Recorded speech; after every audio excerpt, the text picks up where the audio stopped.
Well, thank you for attending our last session of our day one of our symposium. We're going to be doing a presentation on addressing drug overdose deaths with increased public safety and public health coordination. Our presenters for our panel today is Dr. Nicole Johnson, who's a research criminologist with RTI, Dr. Brad Ray, senior justice and behavioral health researcher with RTI, Richard Baum, who's a policy advisor with the White House Office of National Drug Control Policy, and Brittany Garrett, who is the Senior Director of Public Safety Engagement and Strategy with PARI, which is the Police Assisted Addiction and Recovery Initiative. And so what we're going to be talking about today, well, actually, first we'll start with Dr. Johnson, and she will highlight her use of arrest data to measure illicit drug markets in several large cities, to include Philadelphia, and she'll also be discussing the overlap with violence. And then Dr. Ray will point out his findings from a NIBRS data that suggests that only half of all drug seizure events result in arrest. And then he'll discuss his work in exploring the effect of law enforcement drug market disruptions on overdose events, which was recently featured or published in the American Journal of Public Health. And then we're going to complement this research by talking about strategies in the field that have been put into practice. And Brittany will start the conversation talking about the work that PARI does. And that would include particular strategies that they've identified to mitigate harms post-drug market disruptions. And then Richard will discuss the importance of public health and public safety communication and coordination and partnerships in the field, including opportunities following drug market disruptions. So first we will start with, well, do we have, you want to start first or? Okay, all right. Dr. Johnson, is she on? I'm here. Okay, great. Take it away. Right, great, thanks. Perfect. Thanks, Melissa, and thank you all again for being here, both in person and virtually. In this presentation, I'm going to be talking about some of my research that looks at drug markets and their connection to community rates of violence in Philadelphia, specifically, particularly gun violence. But first, I did want to set the stage a little bit for that discussion and walk through some of the different ways that drug markets have been measured in past research, as well as the different ways that they've been connected to community level violence. Next slide, please. So I think it's always helpful to start with a definition. So what are illicit drug markets? They are markets that facilitate transactions of illegal drugs, pretty straightforward. These can vary tremendously, however, by the type of drug that's sold in the market, by whether it's a public market, so a case where anyone can come in and buy drugs, or a private market where it's very closed off and perhaps only neighborhood residents can be purchasers. Related to that, drug markets can exist in a number of different types of places. So cyber markets, like I've listed here, are those that exist online where people are making these transactions in a virtual environment, whereas open air or outdoor markets are exactly what they sound like. They are markets in which transactions are taking place between people out on the street corner, for example. And then indoor markets are those that are indoors, such as inside residences and so on. And so the drug market landscape, and by this I mean the types of markets that exist and where they exist, can look different from city to city and town to town. In this presentation, I'm concerned mainly with place-based markets as opposed to cyber markets, so those that exist in neighborhoods or communities, for example. There have been a few different types of data sources that researchers have used to measure drug markets, and these include sources stemming from public health and law enforcement sources as well. So drug overdose data specifically, in particular locations where individuals have overdosed, both fatal and non-fatal, have been used to measure neighborhoods where a drug market likely exists by assessing where there are high concentrations of these overdoses. And then similar to that, wastewater analysis for illicit drugs has been used to measure illicit drug use in both urban and rural populations. And these can provide more dynamic indicators of use before overdose occurs. And so these are public health measures that are different from the criminal justice data because they are inherently capturing concentrations and dynamics of consumers. Law enforcement data, on the other hand, that have been used to measure drug markets include measures like locations of drug arrests for both sales and possession, drug seizures by law enforcement, including the number of seizures occurring in a location, the amount of drugs seized, and the type of drug seized. And then drug trafficking organization corners or territory have been also used to measure drug markets. And this would arguably be, the most direct measure of place-based markets, but this intelligence may be more difficult to gather and keep up to date as these territories might shift. Next slide, please. So for the study that I'm going to present on today, I'm going to describe my use of drug arrest data to measure drug markets in Philadelphia communities. Next slide. Okay, so how are drug markets connected to community level violence? Researchers have been studying this connection for a long time, even before the crack cocaine epidemic of the 1980s. And what it's collectively found is that not only do drug markets tend to form in certain types of neighborhoods, but that neighborhoods with drug markets are often associated with higher rates of violence. And this could be for any number of reasons, including that drug sellers are attractive targets for robbery because they're carrying cash, drugs, or guns. DTO members may use violence to retaliate against transgressions or to maintain territory or respect. And there could even be norms and behaviors associated with the drug trade that could carry over to the community, like gun carrying for self-protection and so on, that could theoretically lead to more violence. Recently, there's also been evidence that drug markets are linked to violence outside of the communities where they immediately exist. Next slide, please.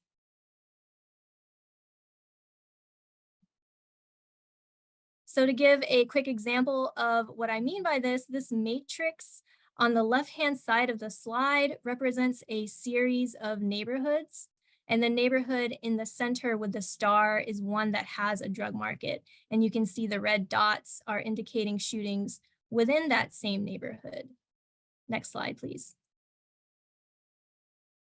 Some research has also found that drug markets in a focal neighborhood, so that center neighborhood with the star, is linked to violence outside of the immediate neighborhood where it exists, or the red dots in the neighborhood surrounding the focal neighborhood.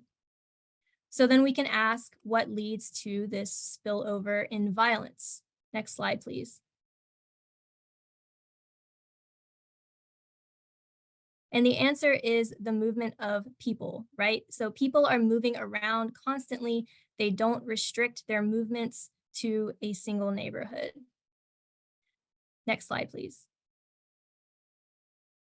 And so this is the intuition that underlies my study, where I'm looking at whether the communities that may have more people traveling to or from drug markets have higher rates of violence, and not just the neighborhoods where drug markets immediately exist.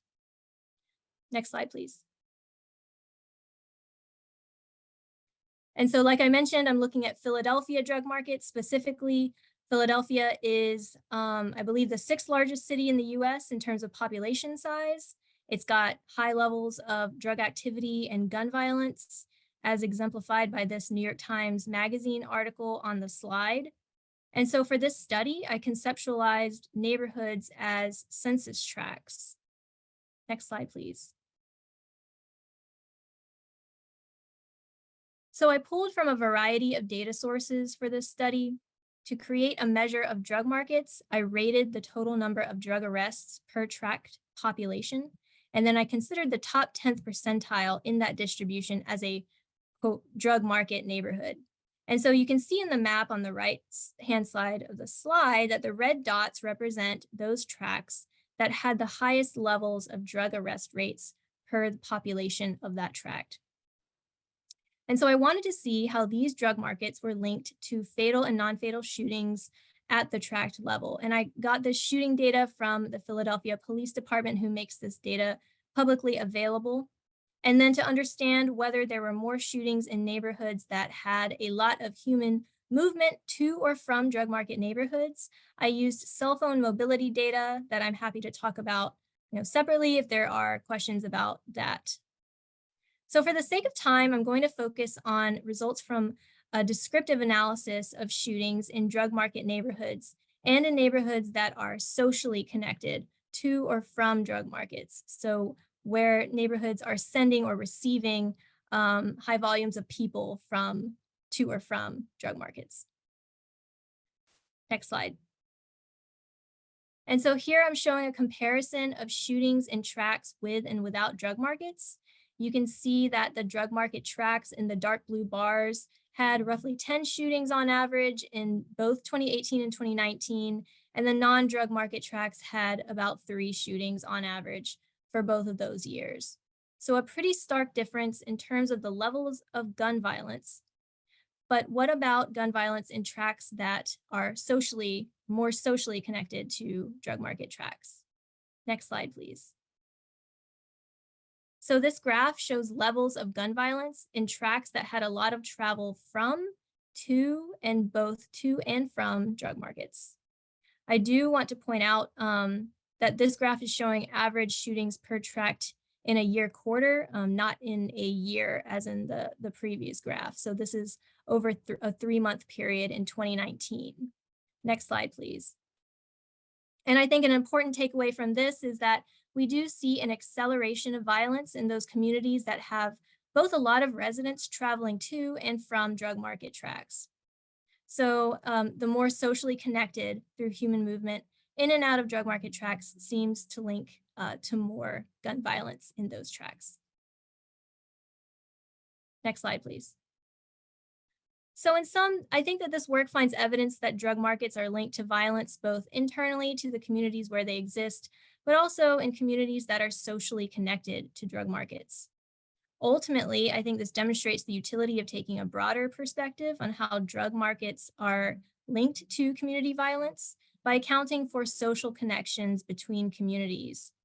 I also think it shows the importance of effectively targeting and disrupting drug markets, but not necessarily how, right? So it's also important to think critically about downstream implications for disruption of these markets.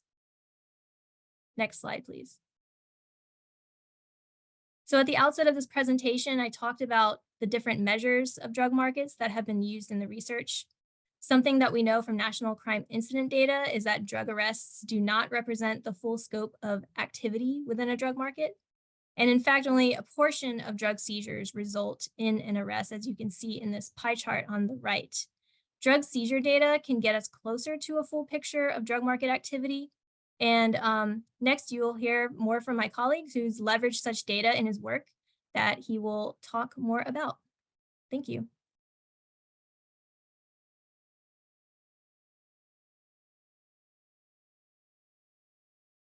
Thanks, Nicole. Can everybody hear me all right? Thanks for sticking in there with us today. My name is Brad Ray. I'm a sociologist and senior researcher here at RTI International. I've been here for about 2.5 years. Before I was here at RTI, I was a professor at Indiana University in Indianapolis, and I was in a criminal justice public affairs program there. And one of the projects I had was collecting overdose data in real time. So we would collect the death certificates and the toxicology results. And as you can see here, like much of the United States, illicitly manufactured fentanyl, a synthetic opioid, is driving overdose deaths in Indianapolis. Since 2014 is when fentanyl first hit there. But before fentanyl hit in Indianapolis, if you look at 2012, you can see this increase in heroin-related overdose deaths. And this is what many people refer to as the second wave of the overdose epidemic. This is when people were no longer able to get prescription opioids. They started to transition over to heroin. And during that time in 2012, as I said, I was a professor and I was fortunate to get to know the chief of police. And he would convene these monthly meetings that he called the heroin roundtable meetings, where he was asking what could law enforcement do to help reduce overdose deaths in Indianapolis. Next slide, please. Oh, back one slide if you would. Oh, I guess I'm missing a slide. Well, that's all right. Next slide, please. So the guy that was in the picture there, he was the director of EMS. His name is Dr. Dan O'Donnell. And Dan and I, we went to the chief, and this was in 2012 or 2013. And we said we could train law enforcement to administer naloxone, the opioid overdose antidote, also known as Narcan. So we did this training. The first one we did was in April of 2013 in one district at IMPD. Then within a couple of weeks, we did the entire department. Within a couple of months, we were doing other locations. And then within a year, the entire state was training law enforcement in naloxone. So it was really exciting to see that explode so quickly. But Dan and I, we would continue to meet, we would continue to brainstorm other ideas. And it was in 2017 when Dan and his informatics specialist, so Dan being the director of EMS, said to me that they noticed that when police seized drugs, that there was an increase in overdose in that community. They described it as when police would bust up a house, they would have to actually order more naloxone because they knew that there was going to be increases in that community afterwards. This seemed like one of the most important research questions I'd ever heard in my entire life, and I've continued to explore today, and that's what I'm going to be talking about. But it's not entirely a new research idea. So if you take a look at this report from the Department of Justice, this is from 2003. And this idea that drug market disruptions could result in additional harms was highlighted in this report, where they're talking about when prescription medications and prescription opioids became less available, people were going to transition over to heroin. They wouldn't know the purity of the heroin, and so that could increase harms from that. There was also, and I'll just mention, this was 2003, a decade before that actually happened. They were calling that. There was also a study I found in 2019 by my now colleague, Bill Zuhl, where they mentioned almost verbatim what Dan and Tom had said in Indianapolis. This was also a first responder in New Hampshire who noticed that when police seized drugs, that there would be these localized spikes afterwards. Next slide, please. So many of you might know this already, but I feel like it's important to kind of contextualize, why did DOJ think this? Why did first responders think that this was occurring? And it's important to just give a brief primer on how opioids work. So if you could imagine this white line, the white bar in the middle being your baseline, when people take opioids, that's when they experience that euphoric effects, the pain relieving effects of that. And like many drugs, you have to take more of it over time because you build up a tolerance for it. And each time you take it, you experience those effects, and then you go back to the baseline, if you will. With heroin, with opioids in particular, depending on the potency of the opioid, depending on the person's body type, over time, people become physiologically dependent. So now when you take the opioid, you're getting back to that baseline. And when you're not taking the opioid, you're feeling very painful withdrawal symptoms. All right. So people have to take that drug in order to get back into that baseline. This is why medications for opioid use disorder are so important. It is not simply replacing one drug for another. These medications allow individuals to remain at that baseline without experiencing the euphoric effects, but without also experiencing the painful withdrawal that comes from discontinuing opioid use. Next slide, please. Another thing I just want to point out is that this idea that people just kind of rapidly detox through this is not accurate. People are in withdrawal from opioids for many months. Now with fentanyl, we're consistently hearing that people are going into withdrawal symptoms much sooner. Within a couple of hours of discontinued use, people are starting to not just feel cravings, but starting to feel these flu-like symptoms, starting to feel discomfort, and this can last for many weeks and months afterwards. All right, next slide, please. So to get into the study that we conducted in Indianapolis, as as Nicole mentioned, we used seizure data from IMPD.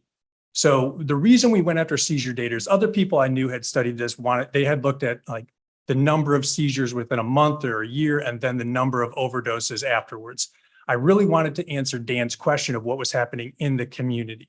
So we needed to know exactly where drug seizures were occurring. And to do that, we obtained information from the property room.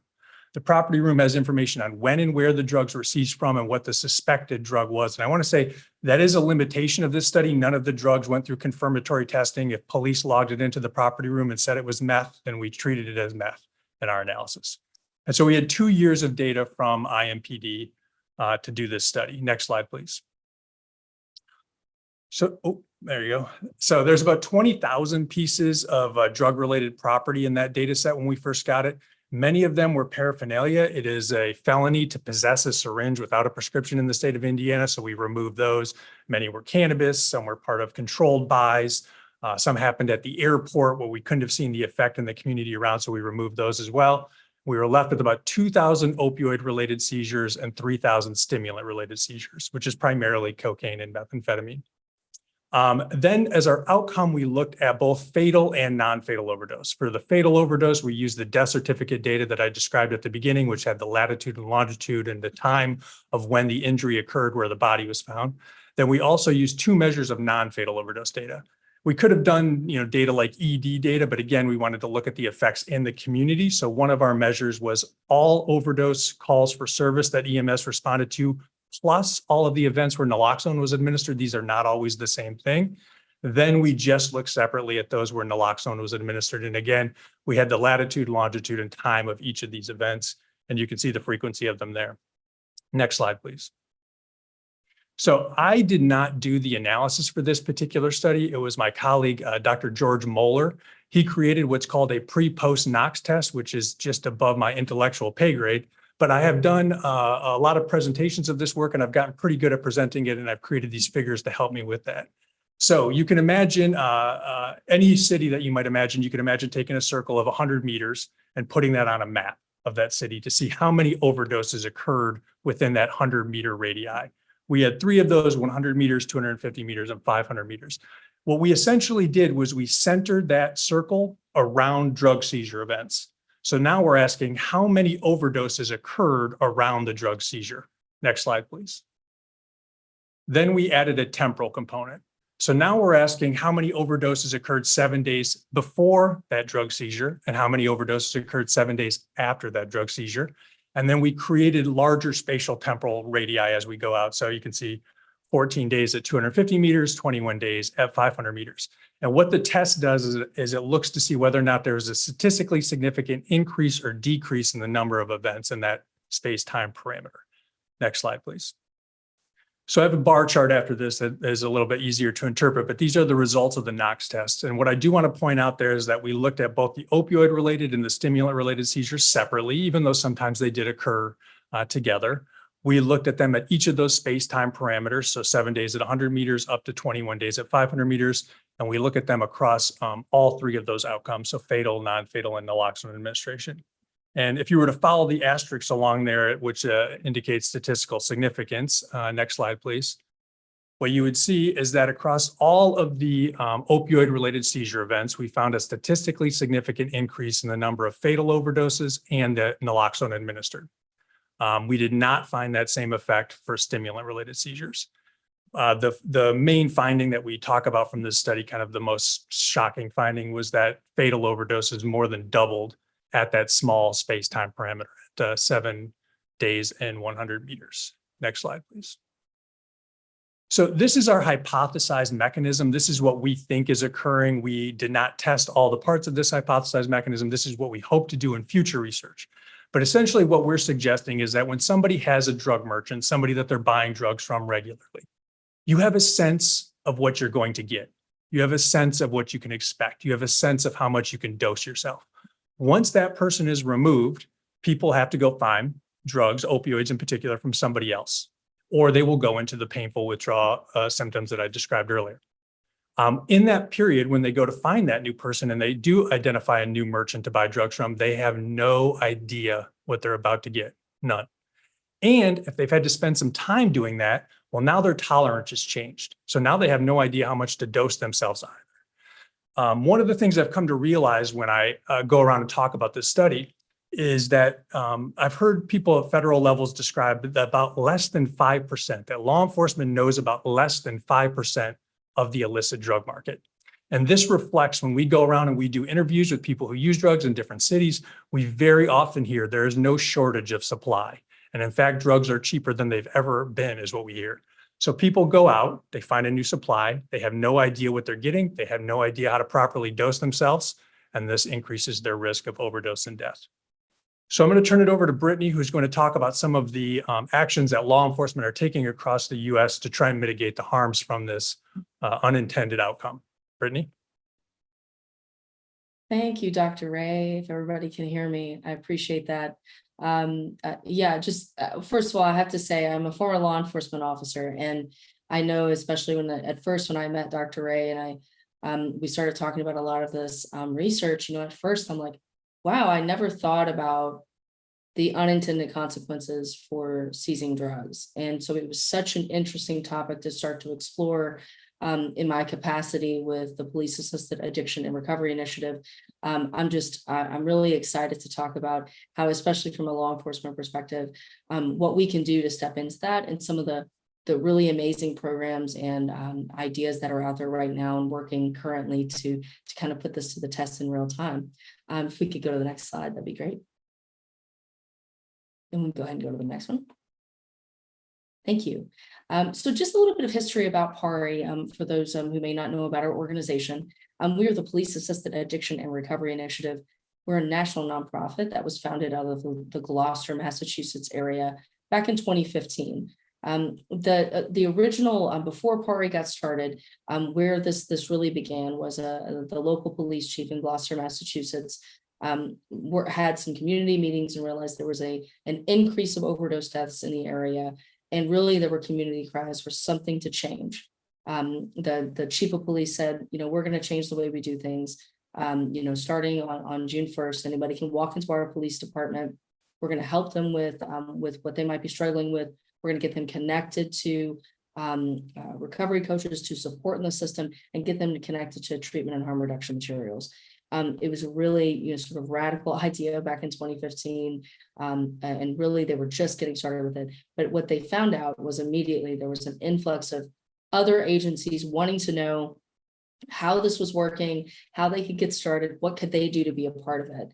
And really this nationwide movement of changing the way police and public safety work with their public health and behavioral health counterparts, it quickly expanded to a bunch of other types of resources, whether it's post-overdose outreach involving peer support and recovery coaches, active outreach across the country. What started out with one police department in Gloucester, quickly the nonprofit was created to support that work that rapidly evolved over many years. But now today, more than 700 police and public safety agencies across the country are a part of this work, whether it's starting programs like the original Angel Initiative out of Gloucester, or developing collaborations like I'm going to talk about, addressing the effects of large drug seizures and what we're seeing across the communities. Next slide, please. This just shows a little bit of the impact of our nonprofit. Again, as I'm the senior director, I work a lot with our police and public safety partnerships across the country, helping with things like technical assistance and support with a variety of different program levels and different things that might be needed.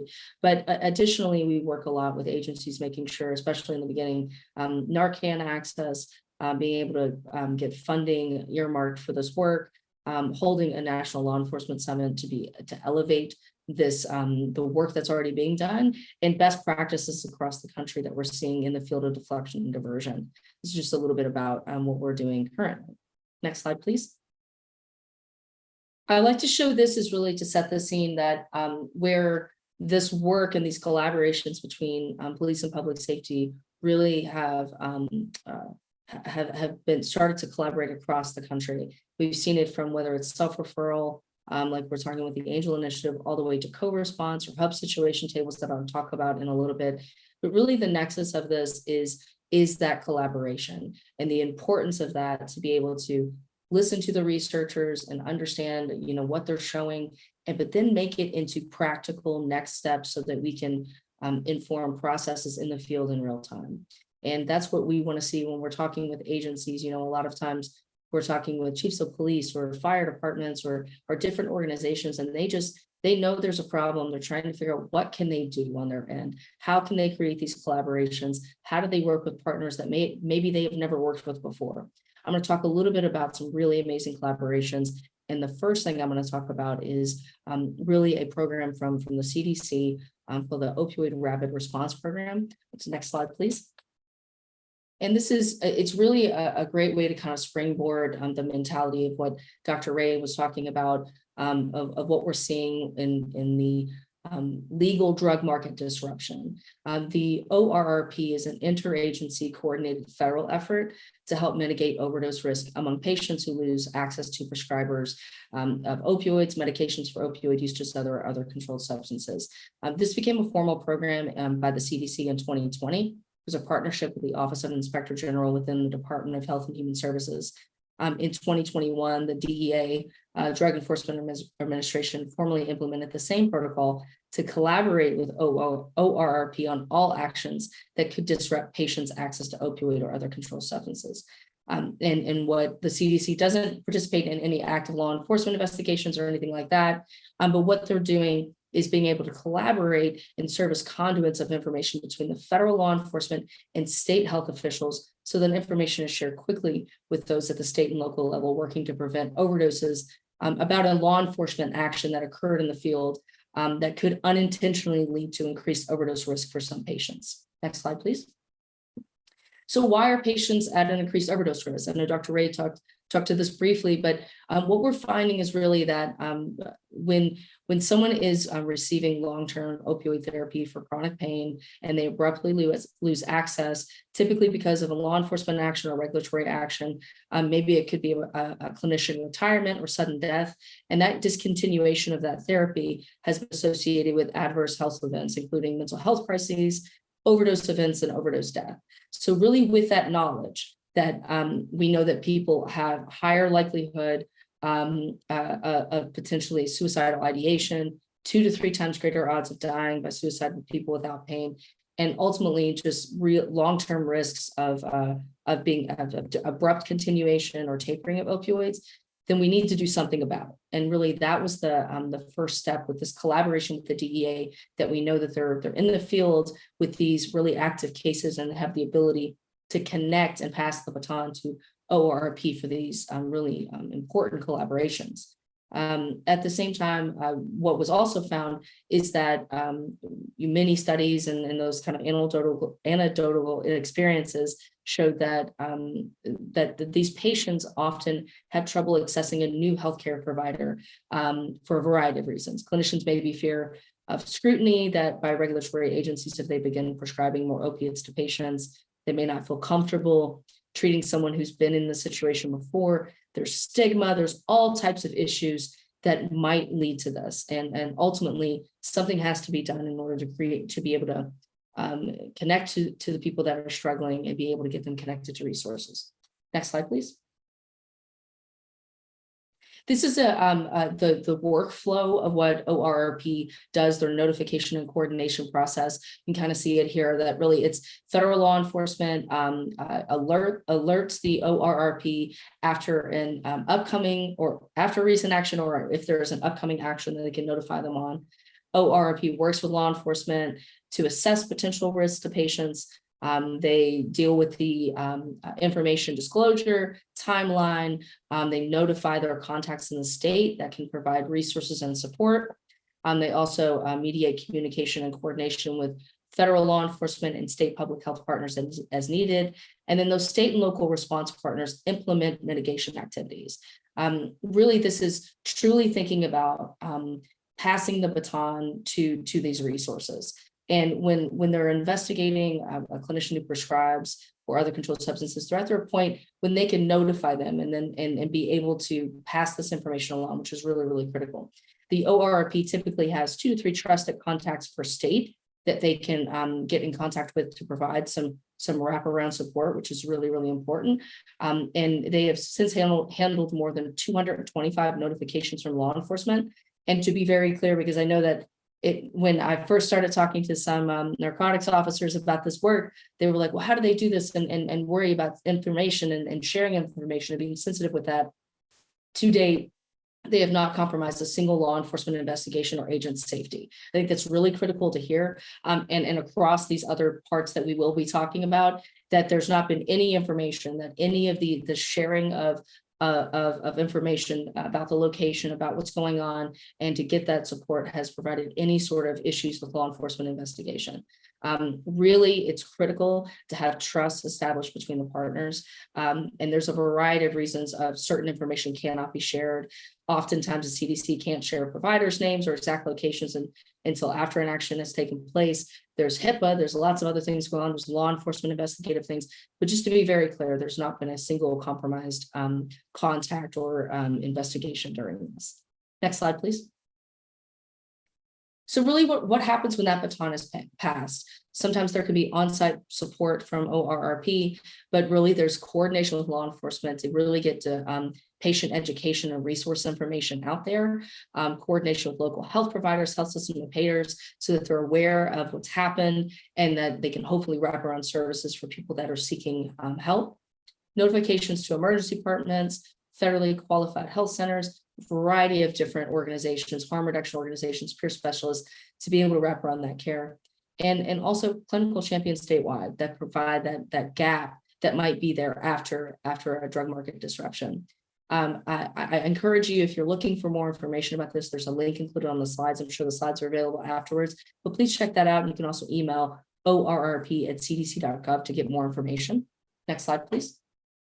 And what I want to do is like bridge that legal market disruption into what we're seeing in the field with our law enforcement partners to take that even further to illicit market disruption when we're seeing, seizures of narcotics, of fentanyl, of methamphetamine, different things like that. Really a great example that we have out there right now is Operation Bridge in Ohio.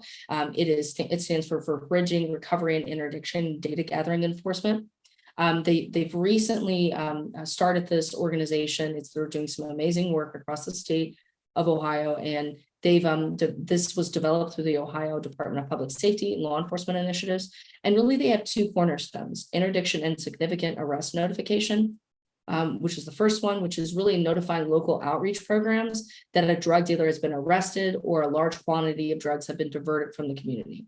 When this occurs, outreach partners should be proactive in their hotspots, and they supply these areas with more naloxone prevention and education information. And the notification is made they have a network of a bridge notification form, or you can reach out to a bridge point of contact to get connected to that. So you get email information and be connected as soon as that happens. And the other part of this is actually law enforcement saturation and with an outreach event.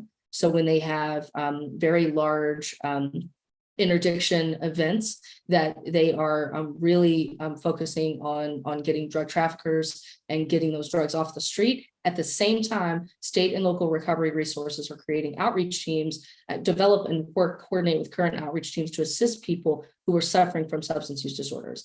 They established a community event to provide naloxone, administer prescription take back events, and plenty of other resources to be able to connect individuals directly into treatment at these events.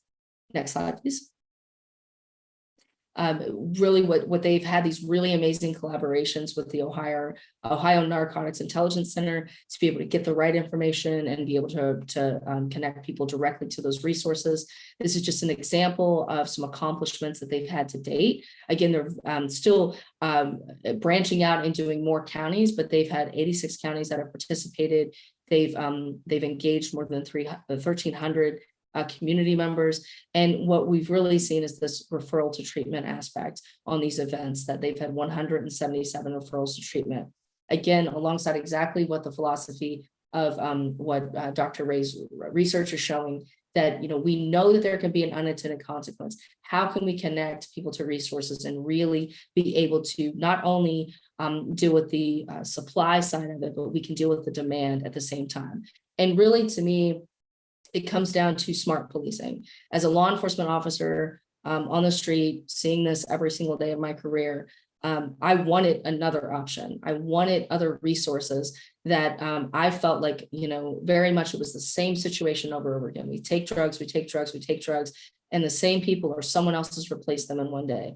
How do we be able to effectively balance that aspect of it, which getting harmful drugs off the street, and being able to connect people to treatment? What Operation Bridge Day has done, just the day itself, not even the connections that they're doing all across the year, it's just incredible. An example from Lawrence County, they had 7 known overdoses the month prior to the event that they did. During the Bridge event, they were able to connect 28 people to treatment, and there have been no additional overdoses since that initial contact in the county. I mean, just really, really incredible stuff.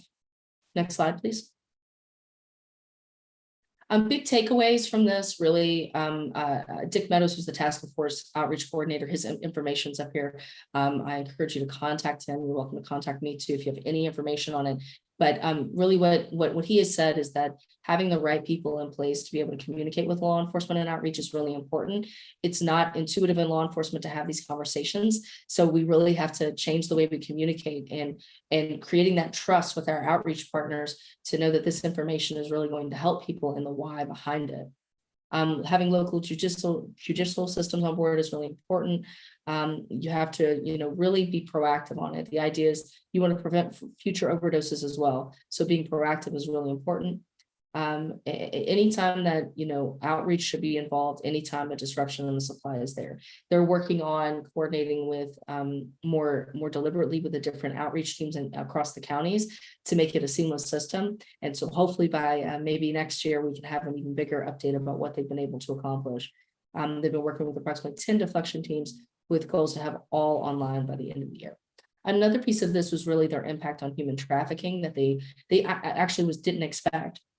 That there was a specific incident where they were able to actually intervene and connect people to services that were being human trafficked during this drug interdiction time. So there's been a lot of really positive results that they didn't even expect because of this, and things that we might see for future research as a connection point to this as well. Next slide, please. So really, I want to take that moment of what we've seen with Operation Bridge, what we've seen with ORP, to break it down to you're an outreach team working with a local police department, or you're a local police department figuring out how to work with outreach teams. Really, step one is figuring out, recognizing an illicit seizure has taken place. Communication between these teams is vital. Maybe existing email systems for drug spikes or something like that exists, but really it's just about informing each other, having someone's phone number, having someone's connection piece. You're not giving specific names or anything like that. What you're trying to do is give locations so that outreach teams can provide the critical outreach that's needed at the time. We know it can mitigate harms to the community, and we know it's important. If information sharing is not possible, and from one side or the other, really outreach teams at that point can actively follow police department social media, local news stories about recent seizures, and be able to do that on their own. I am hopeful with the right information and the right connections that there would be information sharing across the country if we could do this, if we could just talk to each other about what we're seeing as the vital turning points to really help people who might be at risk for overdose. Next slide, please. Other steps that you can take to following an illicit drug seizure, you can identify those effective areas and alert all appropriate community partners. Really having those partners ready to go beforehand is really critical, so that when you do have the opportunity to notify them, that you already have those relationships already built. Increasing community outreach in those identified areas. It may be other resources too that are needed: housing, food, mental health resources, not just treatment and recovery, but there might be an opportunity to have those touch points and assess other needs that are going on. Definitely increasing Narcan and fentanyl test strip distribution. We know this across the board, that it will help save lives. It will help be a connection point to treatment. Identifying those target areas and increasing distribution is really, really critical. And then alerting the community at large. This could be through social media.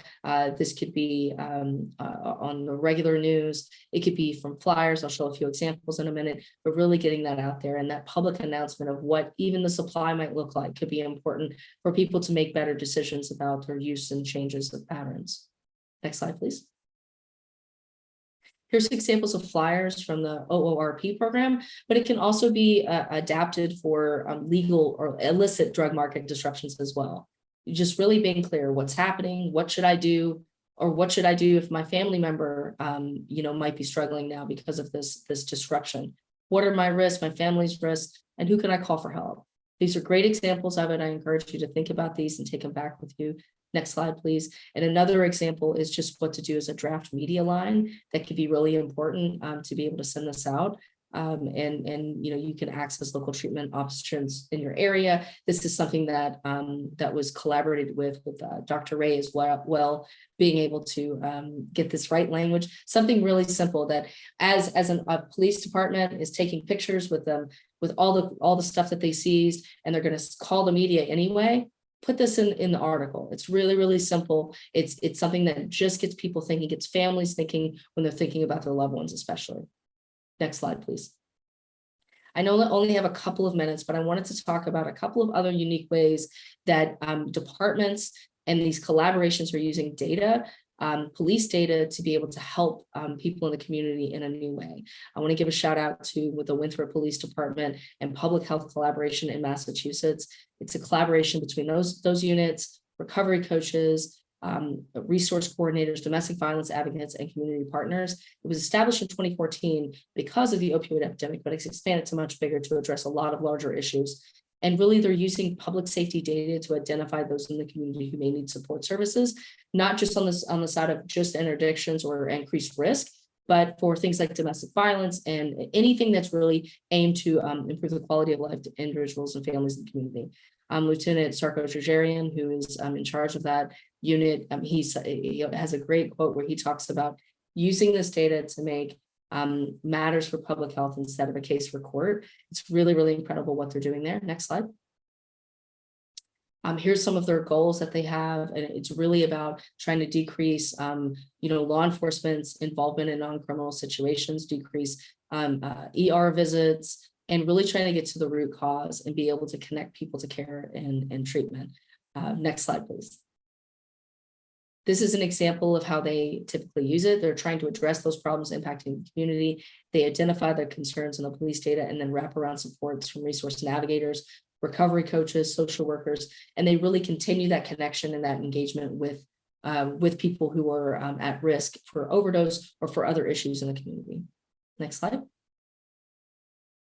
So this is what their impact has been. They've had 70% or so of those have been connected to services when they do have a follow-up, whereas before they wouldn't likely have a follow-up at all. It's pretty incredible stuff. That should say since 2014, since 2004 would have been a long time ago. But since 2014, there's been more than 1,800 people that have received follow-up outreach, and more than 1,200 have been connected to services. It's just really incredible. Not only is it this connection to services, but it's reducing costs in the area, but easily $5,000 a run that they don't have to continue making these calls for service. I know that I encourage you to reach out to Lieutenant Jajarian or anybody on their team for more information. They've just been doing some amazing work across the board. And I have 1 minute left, so I'm just going to show the next slide. Next slide, please. About hub situation tables. I really encourage you to look through these next couple of slides. Really, the whole collaboration behind this is bringing together community members and other treatment centers, harm reduction organizations, police departments to use the data that we're seeing out in the field, whether it's from high utilizing systems like emergency rooms, our criminal justice systems, and being able to identify people before things get to a crisis level or before someone overdoses or has some other detrimental outcome in the community. This is really incredible. There are hub situation tables across the country. Be happy to share more information if I didn't just run out of time here. But if we could go, let's just click through a couple more slides. I want to get to the last one. 2 more, please. And here's some great stats of what they've seen and how they've been able to intervene with some of these. They've had across the board, we see somewhere between about 58 and 70% of people in situations that they are able to follow up with out in community have had acutely elevated risk that's been lowered. So that could be across a variety of risk factors, and they've been really having a great impact across the country. Happy to share more when I have a little bit more time. And then if we could just go, I think 2 more slides to the very end. 1 more for me. Perfect. Ultimately, PARI wants to help you connect you to these resources. If there's anything that we can do to be able to collaborate in any way, to talk more about these amazing programs, we could be here all week. But I'm really excited, and I love to see these public health and public safety collaborations across the country. And thank you so much for having me here today. I appreciate it. Well, hello. Thanks very much. And Brittany, great presentation. It was great to meet you the other week. It's really my pleasure to speak to this RTI group. And I've haven't spoken to you all before, but I have enjoyed and benefited from the RTI's research over the years. I'm going to cover some similar ground, but from a somewhat different angle. So let's get going. We got to have the next slide, please. I wanted to share my perspective, on what drug enforcement operation goals are all about, what we hope happens, and not that I need to tell all of you, but just my framing. We really hope we're going to contribute to law enforcement through supporting drug enforcement operations to reducing availability of drugs, dismantling trafficking organizations, improve community safety, be responsive to complaints, uphold rule of law and community values, and also what I highlighted in yellow. I always believed that drug enforcement operations would create windows for people who use drugs to have a pathway in to seek help.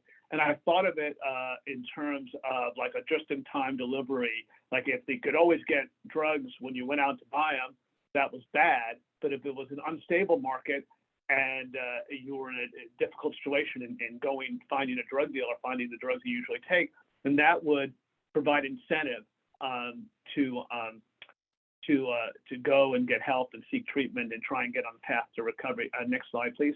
And I think, we're really hoping that people who use drugs would use that window to assess their lifestyle, seek treatment, consume fewer drugs, reconnect with friends and family. But, I don't think the evidence really shows that happens. Next slide, please. The reality is hard for me to accept because I've long supported very proactive drug enforcement and still do, but a few people do seek treatment, I think the research suggests, but not nearly as many as hoped. Others, as Brad had pointed out, seek other supplies of drugs, which in the era of fentanyl and xylazine and nitazines is particularly dangerous, and they do face increased risk of overdose. Drug markets reconstitute often, not always. Maybe they move, maybe they're reduced in scale, but it's difficult, right? I think there are some ways to like permanently remove drug markets, but it's difficult.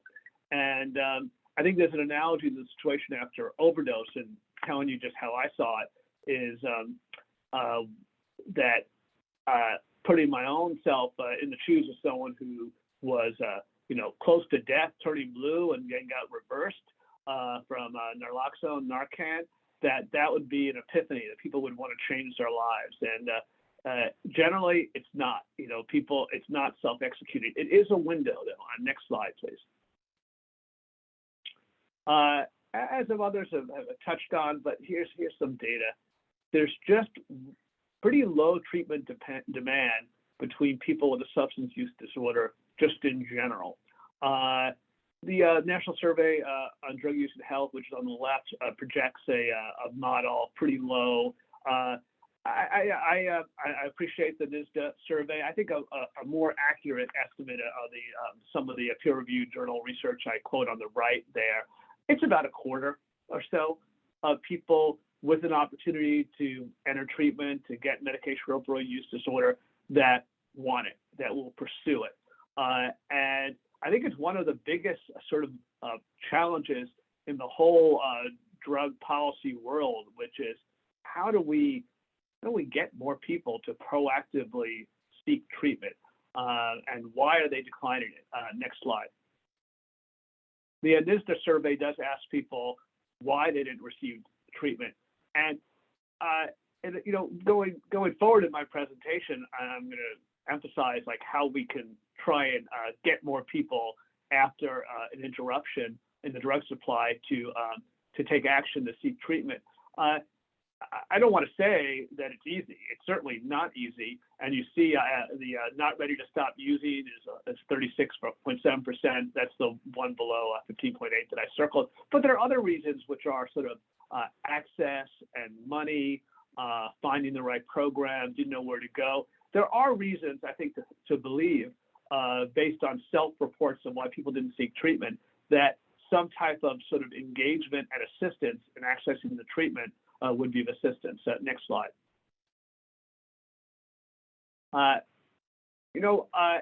Just in a larger framing, I mean, I am very sensitive about asking police and law enforcement to do more. I know they have their hands full, but really today's epidemic is too big for any single sector to handle on its own.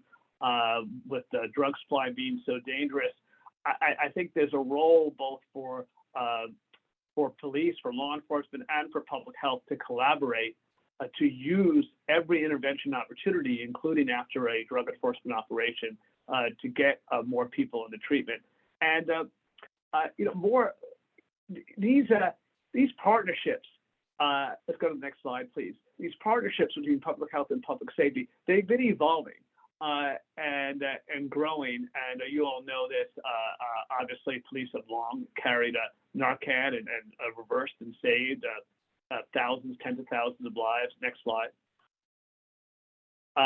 We have PARI first, where the Brittany's organization, and then the broader PTAC, which includes other deflection initiatives to provide opportunities pre-arrest for people to access various kinds of treatment. Next slide. And at ONDCP, we're proud of the HIDA program's ODMAP program, and also appreciate what we're learning from overdose fatality reviews together. Next slide. And there is this sort of increased collaboration between justice and health. Let me say, when I was acting director of ONDCP for a year, one of the first things I did in 2017 is I went over to meet with Tom Carr from the Washington Baltimore HIDA and meet his all his folks. And he said something that really stuck in my mind. He said that, we want to cooperate with public health agencies, but where are they? We, the police, we're out there 24/7. We have to respond to every call, and we really need these partners. And so I understand there's this concern and sensitivity about getting the public health folks to step up to be 724. I think I'd love to hear comments from the audience in the Q&A, but I think it's fair to say this is changing.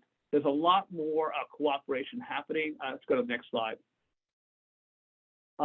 And more can be done, because I think that similar to where Brittany was going, and I'm going to get into this as well, about intervening in a collaboration with public health after a law enforcement operation, there needs to be, yes, some coordination and some communication on the police side, but we've got to get the public health folks to show up.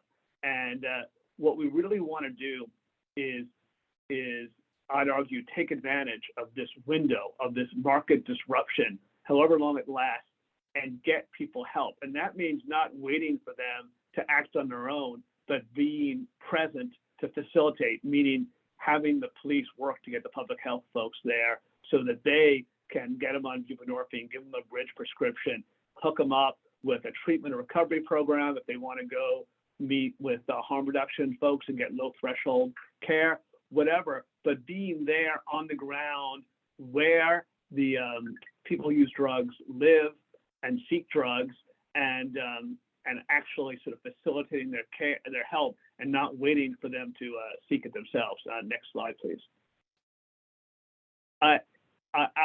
There are these other models that PTAC has talked about, and also next slide, please, and also in the case of the pain clinics, the CDC program that Brittany described. And if you remember, it's funny, the drug policy has been moving fast. This wasn't so long ago where these pain clinics were all over Florida. And I think it'd be fair to say that the standard operating procedure is, these pain clinics were many of them, these corrupt doctors, which was cash and carry, so they had to be closed down. No question that had to be done. It was good law enforcement work. What happened to the patients?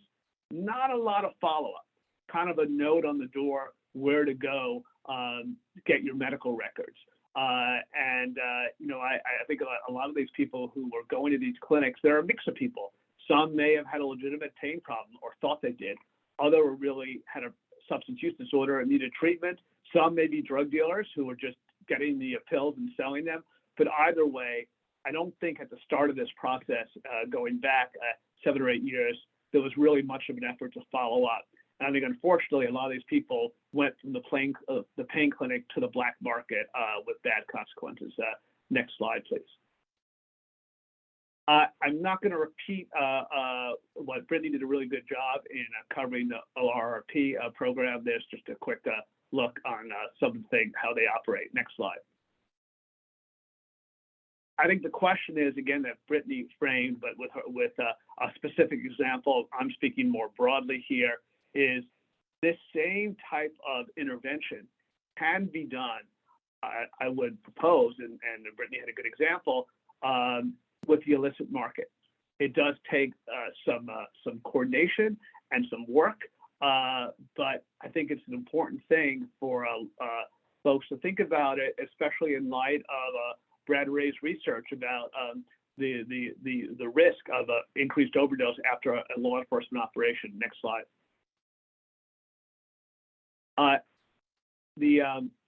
Here's a bit of a picture of what services would be useful and what staffing is needed to deploy it. Again, I'm not suggesting that police have to do this. The police have to give a heads up and coordinate and communicate with the public health folks, but the public health folks have to come out in force and bring their services and their experts out to provide the care and treatment. Next slide. To my point about what Tom Carr said, I reached out to some of my colleagues and friends in these various organizations to find out if a law enforcement agency, local police, sheriff's office, didn't happen to have close relationship with their public health colleagues, how they could find them. And there are places where you can reach out, and I've put a few up here on the slide, and good contacts from the HIDA Overdose Response Strategy Program, from NASADAD, and from the National Association of County Behavioral Health and Developmental Disability Directors. That's a mouthful and a heck of an acronym, although coming from ONDCP, maybe I should be throwing arrows. Next slide. Also, there's the SAMHSA regional directors, and they also, I talked to them before making this presentation, and they also can help connect people to public health resources in their jurisdiction. Next slide. I'm in my last few slides here, and I just say that drug enforcement operations occur everywhere, every day. That's not going to change. No one's going to legalize fentanyl, methamphetamine, cocaine, and no community wants drug dealing where they live and where their families live and move around the community. People want and need that enforcement. But if those enforcement operations create windows, possibilities to get more people in treatment, it's something that we collectively should figure out how to take advantage of. And certainly, I would argue that it's worth piloting and trying to do this to a great extent. And there are also more potential secondary benefits: improved community police relationships, better intelligence and insight into drug market operations, building better understanding of law enforcement by public health, and the reverse of public health by law enforcement. Next slide. I try not to be too negative with the challenge we face. Obviously, a daunting, dangerous drug supply, a lot of problems, repeated overdoses, struggling to keep people alive and get people into treatment. So it's tough, but also there have been some progress in the last few years: the removal of the X waiver, extension of telehealth flexibilities, and continued relatively high level of grants in these large federal grant programs. A lot of research is happening, and law enforcement has already initiated incredibly successful collaborations with public health partners, and themselves saved lives, reversed overdosed, and got people help. And I think, unfortunately, the country needs to call on law enforcement to do more to take advantage of this window after a law enforcement operation in collaboration with public health. Next slide. That's my last slide. Thanks very much. Appreciate the opportunity to speak with you, and look forward to dialogue. Thank you. I was thinking, as I was listening to the presenters, two things that really resonated with me. The first one is finding or identifying that window of opportunity. I think law enforcement does that a lot, especially when they're working in the field of victim services. There's always an opportunity to connect. And then Brittany mentioned to connect and pass the baton. And I think that just really speaks to making sure that you know who your multidisciplinary partners are in your community and set up those partnerships before you need them. That way you can work through any kinks and any barriers, and everyone is ready when the time is right. So we're going to open it up for questions from the audience virtually. If you'd like to put yours in the chat, or if there's any in the room. Hi, I have a question for Nicole.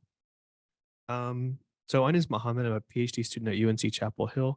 I do a little bit of spatial work as well, and I had a methodological question about what went into the decision to do the 10%.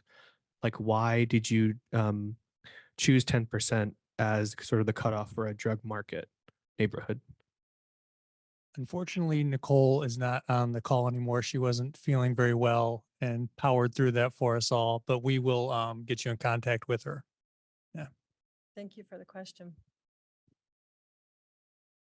In your post seizure study, you showed like a 2% or 2 times in increase in deaths after the seizure, but you showed over the course of the study an upward ticks of 5 times use in Narcan. Do you believe that this was due to people bringing resources to the neighborhoods as a result of the spike in death, or increased education and usage by the existing population due to the increase in overdoses?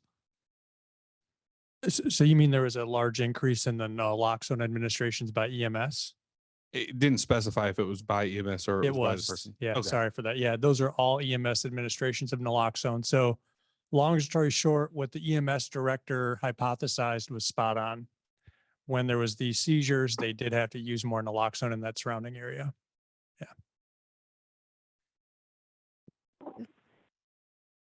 This is Leanne. I just want to say thank you so much for this information. And one of the things that strikes me is the way that in our attempts to address the opioid crisis, that we may accidentally be causing harm against some really vulnerable people.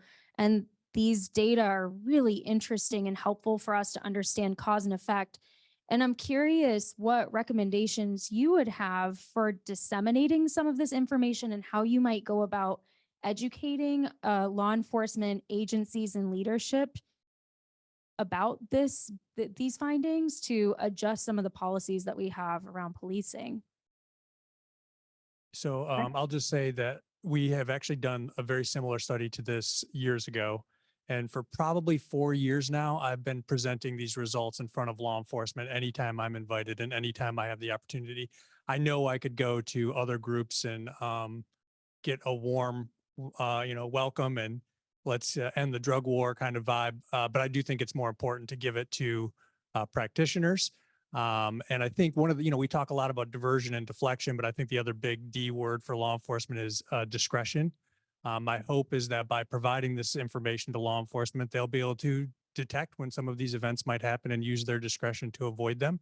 And then I'd say the other thing is I desperately want to replicate this study.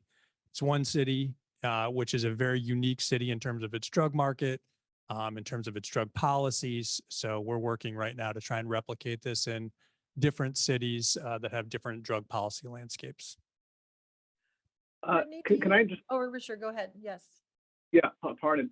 I just want to say, I think it's really important to be honest with the data, but also to say that this doesn't mean, we who present the data want drug enforcement to stop. I mean, we can't. We need drug enforcement. But I think that that's why I've tried to picture it in a way as this is reality. This is in a way it's disappointing that there are these overdoses, but it seems to be what's happening. And it actually is a great opportunity. It's an intervention opportunity that is being created by the blood, sweat, and tears of police who are doing these complicated and sometimes dangerous operations that we should exploit by deploying our public health assets and getting people help. So in my way of presenting it, it is something that's challenging, but it doesn't mean, we've got to therefore legalize drugs or stop doing drug enforcement.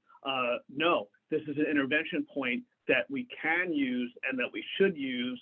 And police, because they're running these operations, they know the timing and when it all is going to go down and where it's going to go down, have the ability to help public health folks deploy and organize to make an impact and get more people help in the aftermath of the operation. Thank you. I was you, also Richard. just gonna chime in really quick on that too, from a training perspective. I think exactly what Richard and what Dr. Ray said related to this is that the more that we can get out in front of audiences and have these conversations, the more you start to see the light bulb go off, because I think the more that we can have them across, especially law enforcement, heavily attended law enforcement conferences, is beginning to have this conversation in a way of going, you're doing great work, but what can we do better? And how can we address this as a holistic standpoint, instead of just, doing the same things with very similar outcomes. So I think the more that we can get in front of those audiences, and then hopefully it's in training someday, that it's protocol, that it's the way that we have to think about our narcotics and interdiction response, is that this is a natural piece of that protocol. Just will add one other thing, this idea, this window where we're talking about an interdiction event happens and then we hope people get into treatment. Aaron was somebody up here talking earlier, and he was talking about how when law enforcement go to something that very first time, that if it's kind of like, if it's BS, it confirms everything. And they're like, I'm not going to go to that, right? This exact same thing happens with people who seek treatment. If you go to seek treatment and they're like, hey, come back tomorrow, take this 3-hour long assessment, maybe we can get you in a bed in a week. They're just going to go find somebody who can supply them with the opioids that they want. So we need to really make that term that Richard was saying, that Brittany was saying, low threshold, low barriers. People need to be able to get treatment within hours, or they'll go to the illicit market. So that's the other side of this equation that law enforcement, unfortunately, can't help with, is expanding treatment opportunities to these folks as well. Very good points. All right.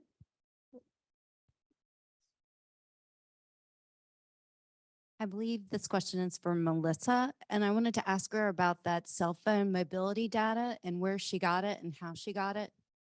Yes, sorry, that's for Nicole, and Okay. but we will ask her that question if you would like us to. Okay, great. Kevin? Yeah, I get just a point and then a question. I mean, one is it's especially from what maybe Richard and Brittany were mentioning, this is maybe as a big of issue about public health needing more resources in terms of more that immediate intervention. Because I know that some, Richard did provide some links, but national organizations have at the local level, does public health really have the resources it needs right now to provide these sort of rapid interventions post large scale seizure, which I guess what I'm hearing is likely no. But then the second question is around fentanyl, specifically, how much of a game we know it's replacing heroin wholesale in cities like Baltimore and other cities. So, and then Brad, what you showed is that this did not find similar effects for cocaine and meth. So, to what extent is fentanyl really changing the entire playing field? And I don't want to say what's the solution, but how much do we really need to rethink our process because of what fentanyl is and what could be coming next behind it? Yeah, I mean, fentanyl's just a game changer. Like in 2000, I remember exactly where I was when I first heard the word. Somebody asked me, what's fentanyl? I said, I don't know. Let me look it up. And he said, it's literally in every single overdose death this month. And so it's just changed how people use drugs. And I don't think it's changed enough how we respond to them. So just like as one big example, people, when they used to use heroin, they'd maybe shoot up, 3 times a day and they would nod out. Now with fentanyl, people are shooting up 13 to 15 times a day. They're injecting much, much more than they ever were, which is causing them to blow out their veins, having to find new places to use, creating all sorts of secondary harms because of how frequently they're injecting. It's also causing them to co-use. So when you see all of these deaths that are meth and cocaine related, meth or cocaine and fentanyl related, this is co-use. People are taking fentanyl and then trying to take a stimulant with it to extend their ability to stay awake, to extend that high from it. So it has dramatically changed the way that people use drugs in this country. And I mean, it has almost entirely replaced heroin. You just don't see heroin anymore. Fentanyl is in a lot of other drugs now through contamination that can occur. But yeah, I just think we haven't really caught up with how much it's changed drug users' behaviors. And Kevin, can I respond to the other part of your question? I think what you said was fair about there need to be more public health resources, but I really do believe that law enforcement leaders in the local level, sheriffs and police chief, they have a lot of sway and leverage.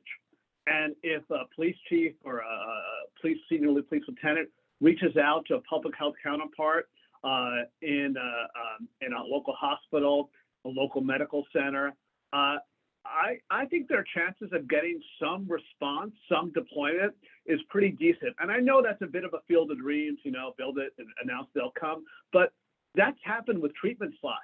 I mean, when PARI started, Brittany could tell you, and the chiefs would call and say, the treatment center, hey, I got a couple people. Can you donate a couple slots? Can you find a couple slots? And people responded. So I think that if a little bit of rapport is built between the law enforcement leaders and the public health folks before an operation goes down, I think it's really worth a try.